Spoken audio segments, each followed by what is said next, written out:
نحمده ونصلي ونسلم على رسوله الكريم أما بعد فأعوذ بالله من الشيطان الرجيم بسم الله الرحمن الرحيم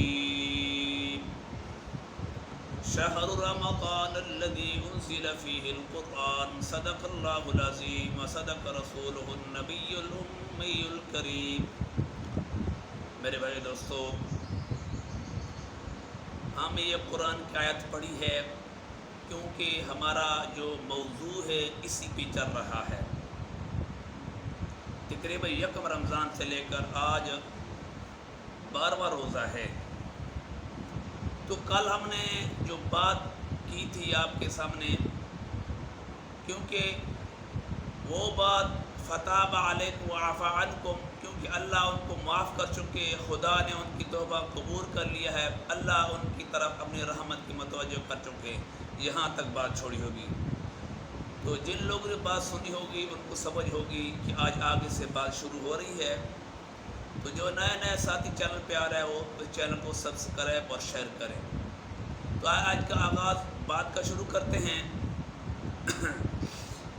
میرے محبوب صلی اللہ علیہ وسلم، ان لوگوں کی تو غلطی ہے لیکن قیامت تک شریعت بنا کر رمضان کی راتیں بیویوں کے پاس جانے اور کھانے پینے کے لیے حلال کر رہا ہوں، لیکن کم سے کم دن کو تو روزہ رکھ لیا کریں۔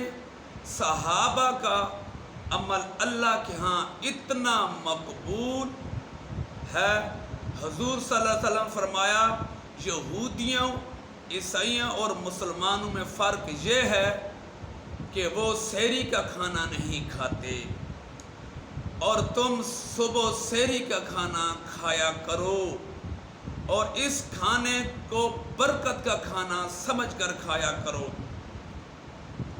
اس کھانے پہ قیامت کا دن مواخذہ اور حساب نہیں ہوگا۔ یہ وہ کھانا ہے جس میں کسی کو شریک کرو تو یہ کہہ کر شریک کیا کرو کہ آؤ ہمارے ساتھ برکت کا کھانا کھاؤ۔ دنیا کے کسی کھانے میں ہم کہتے ہیں حضرت صاحب تشریف لائیں، آئیں دسترخوان پہ بیٹھیں، فلاں بزرگ کے ساتھ ہیں، اس پر فلاں چیز پڑھ دی جائے، یہ شاید برکت کا کھانا ہو جائے۔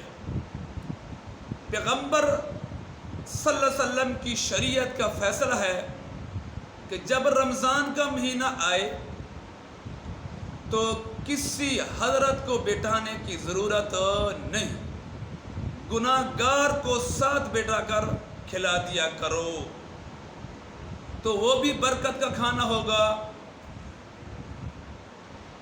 تو حدیث شریف میں آتا ہے ایک عورت حضور صلی اللہ علیہ وسلم کے سامنے لے گئی، اللہ کے رسول صلی اللہ علیہ وسلم یہ مرتی ہے، اس کی جان نکلتی ہے، پورا دن اس نے روزے سے گزار دیا، کیا پورا دن اس نے روزے سے گزار دیا، بھوک کی وجہ سے اتنی پریشان ہے کہ سانس نکل رہی ہے۔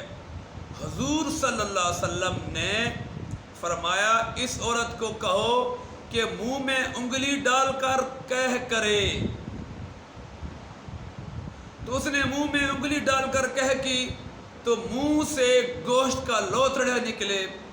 اللہ کے پیغمبر صلی اللہ علیہ وسلم نے فرمایا اس نے کسی مسلمان کی غیبت کی ہے۔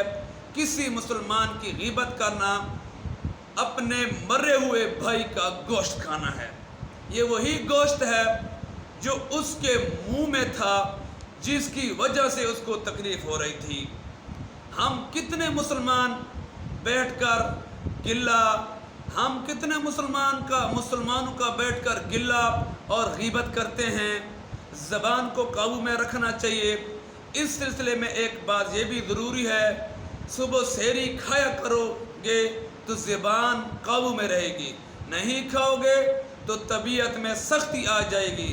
اس لیے حضور صلی اللہ علیہ وسلم نے فرمایا کہ سحری کے کھانے میں برکت ہے. آئی یہاں تک ہے، انشاءاللہ کل اس سے آگے شروع کریں گے. وما علینا الا البلاغ المبین.